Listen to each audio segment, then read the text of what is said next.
ये कहानी शुरू होती है ओडिशा के जाजपुर जिले से, जहां भूख सिर्फ एक तकलीफ नहीं बल्कि जिंदगी का दूसरा नाम बन चुकी थी।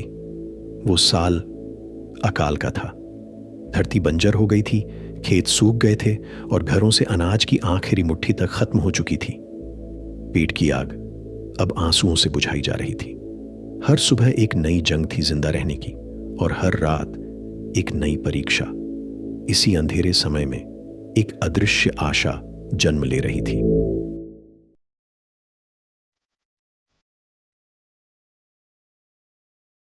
उस गांव की एक टूटी फूटी झोपड़ी के भीतर एक गरीब रहता था, बंधु महांती, जो भगवान जगन्नाथ के परम भक्त थे। वो अपनी पत्नी और 2 छोटे बच्चों के साथ भूख और गरीबी की मार झेलते हुए जीवन गुजार रहे थे। भिक्षा मांगना ही उसका एकमात्र सहारा था। और उस भयानक अकाल के द्वार में एक दिन ऐसा भी आया जब पूरा परिवार 2 दिन तक भूखा रहा। सिर्फ सांसें चल रही थीं और आंखों में आंसू। बच्चे भूख से तड़प रहे थे, उनके चेहरे पीले पड़ चुके थे, कमजोरी इतनी कि बोल भी नहीं पा रहे थे।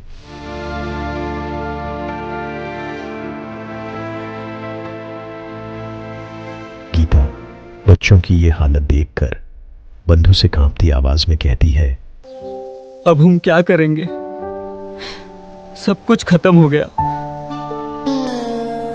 2 दिन हो गए, एक दाना तक नहीं। तुम हर वक्त उस मित्रा का जिक्र करते थे, अब वो कहाँ है? क्या उनको अपने भूखे दोस्तों की चीख सुनाई नहीं देती? वो मित्रा प्रभु जगन्नाथ हैं घेताद। मैं उनका नाम लेता हूँ, उन पे भरोसा रखता हूँ, लेकिन आज लगता है मैं भी हार गया हूँ। तुम कहते थे ना वो सबका रखवाला है, तो चलो उसी पास चलते हैं। अपना दुख, अपना दर्द, सब कुछ उनको समर्पित कर देंगे। देखना, वो हमारी जरूर सुनेंगे। अब और इंतजार नहीं, मैं अपने परिवार को उनके द्वार ले जाऊंगा। मैं उनके द्वार से खाली हाथ नहीं लौटूंगा गेता।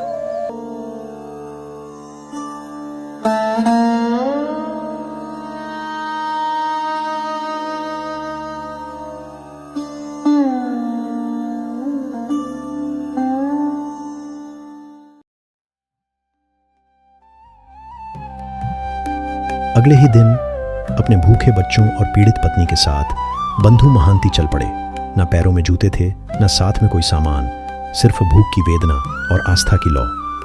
सहारा था तो बस प्रभु जगन्नाथ का नाम। हर कदम तपस्या जैसा था, हर सांस एक प्रार्थना। वो निकल पड़े, पैदल, निर्धन मगर अडिग, क्योंकि जहां भक्ति होती है वहीं रास्ता भी बनता है।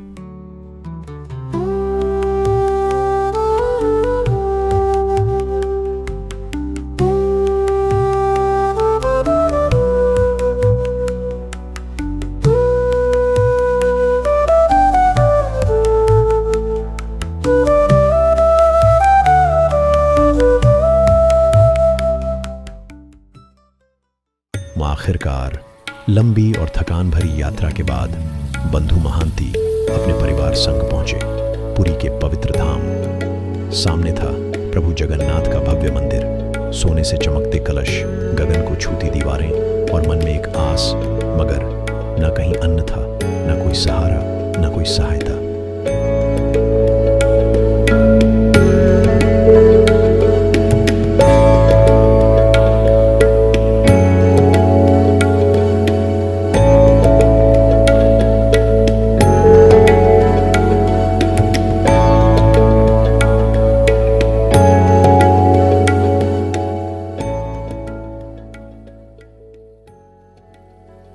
पत्नी भूख से कांपते बच्चों को देखकर निःशब्द आंसुओं में डूबी थी, और बंधु चुपचाप आंखें मूंद लीं और अपना पूरा अस्तित्व प्रभु की शरण में समर्पित कर दिया। ना कोई शिकायत, ना कोई क्रोध, बस एक अटल श्रद्धा कि अगर कोई सुनेगा तो वही सुनेगा, प्रभु जगन्नाथ।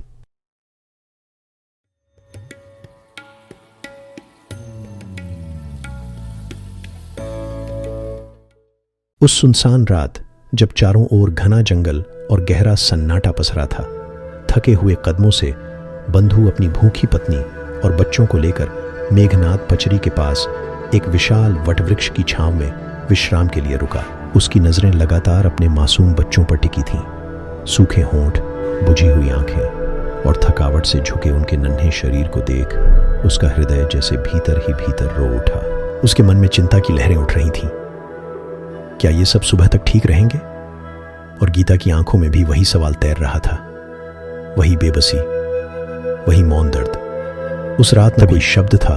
एक दिव्य प्रकाश की झलक के साथ अचानक प्रकट हुआ एक अलौकिक बालक। उसके हाथों में थी एक चमचमाती स्वर्ण थाली, जिसमें भाप उठाते गर्म भोजन से सारा वातावरण भर उठा था। उसकी आंखों में करुणा थी, जैसे हर पीड़ा को समझ रहा हो, और उसकी मुस्कान में था स्वयं भगवान का स्पर्श। वो बालक बोलता नहीं था, मगर उसकी उपस्थिति मानो प्रभु का ही संदेश लेकर आई हो। भक्ति व्यर्थ नहीं जाती।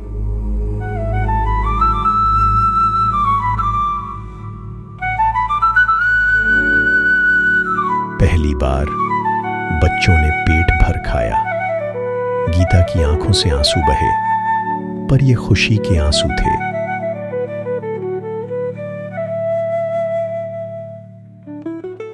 वो बालक न जाने कहां से आया था और न जाने कब चला भी गया।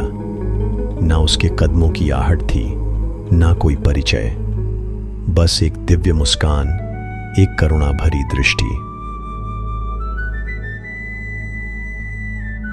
बंधु समझ चुका था, ये किसी साधारण बालक की कृपा नहीं थी।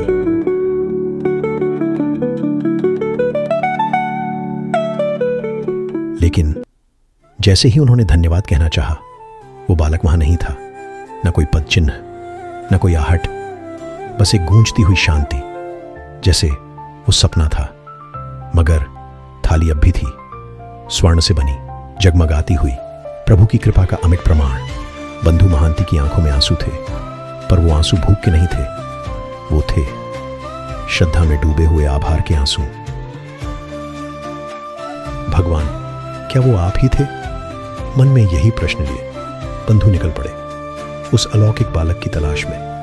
पुरी की संकरी गलियां, मंदिर के आंगन और फिर दूर जंगल की पगडंडियां, सघन वृक्षों की छाया में भी उसे ढूंढा। हर ओर देखा, हर द्वार खटखटाया, पर वो कहीं नहीं मिला। केवल एक अनुभूति साथ थी, जैसे ईश्वर स्वयं पास आकर फिर किसी रहस्य में लिपटकर अदृश्य हो गए हों।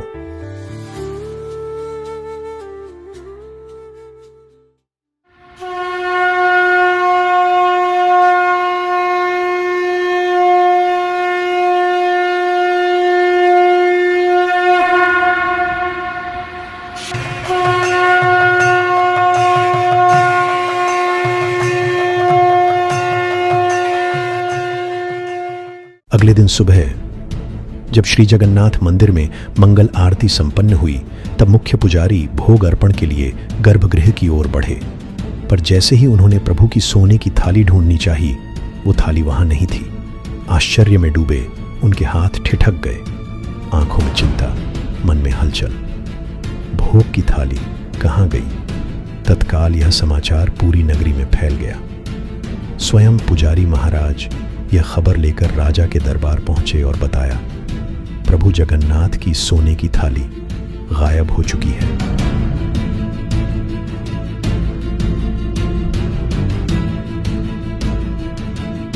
उधर एक शांति भरी चाल में बंधु मोहंती अपने कांपते हाथों में वही सोने की थाली लिए मंदिर के प्रांगण में प्रवेश करते हैं।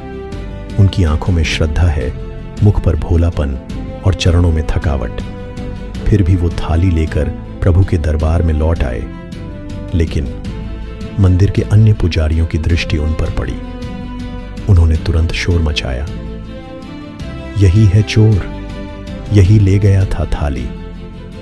भीड़ एकत्र हो गई।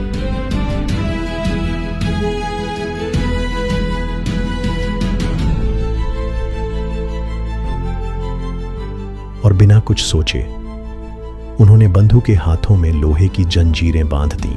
उन्हें खींचते हुए राजा के समक्ष पेश किया गया। राजा ने कठोर स्वर में आदेश दिया, बंधु मोहंती, तुम पर प्रभु की थाली चुराने का आरोप सिद्ध होता है। तुम्हें कारागार की सजा दी जाती है। बंधु चुप थे।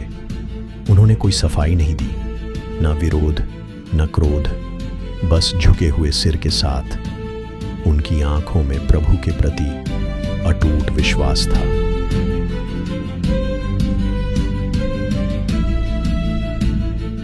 रात्रि का गहरा सन्नाटा था। चहुं ओर निस्तब्धता छाई थी। राजा अपने महल की शैया पर विश्राम कर रहे थे, परंतु उनके हृदय में कुछ अशांति थी। अचानक स्वप्न में एक तेजोमय प्रकाश प्रकट हुआ और उस प्रकाश के बीच स्वयं भगवान श्री जगन्नाथ प्रकट हुए। उनकी आंखों में करुणा थी, स्वर में दिव्यता, और उन्होंने राजा से कहा, हे राजन, वह बंधु निर्दोष है, वह मेरा है, मेरा भक्त है। उसकी परीक्षा हो चुकी। जो थाली उसके पास है वह मैंने स्वयं उसे दी है। उसे तुरंत मुक्त करो और उसका सम्मान करो। राजा स्तब्ध रह गए।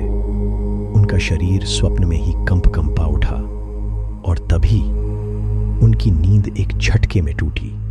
तेज तेज सांसें लेते हुए उन्होंने उठकर प्रभात की ओर देखा। शरीर पसीने से भीगा था, लेकिन हृदय शांत था। उनकी आंखों में आस्था थी और मुख पर निर्णय। सुबह की पहली किरण फूटी, लेकिन इस बार वो उजाला केवल आकाश में नहीं, राजा के अंतर्मन में भी फैला। नींद से नहीं, प्रभु की कृपा से जागे थे वो। तुरंत मुख्य पुजारी को बुलवाया।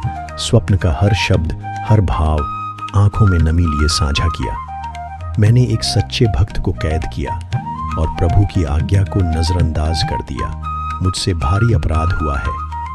राजा ने उसी क्षण आदेश दिया, बंधु मोहंती को तुरंत मुक्त करो।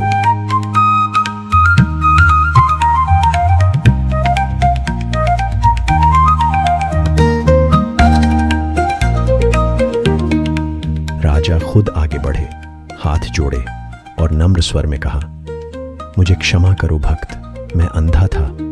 फिर उसे गले से लगाया। वो आलिंगन मानो राजा नहीं, कोई सामान्य आत्मा प्रभु की इच्छा के आगे नतमस्तक हो रही हो। उस दिन ना कोई सिंहासन था, ना ही कोई अपराधी, सिर्फ एक सच्चे भक्त की जीत और ईश्वर की न्यायपूर्ण लीला। राजा ने अपने दरबार में घोषणा की, बंधु जैसा निष्कपट भक्त और कोई नहीं। आज से यही बनेगा जगन्नाथ महाप्रभु के पूरी मंदिर के रसोई घर का मुखिया रसोइया।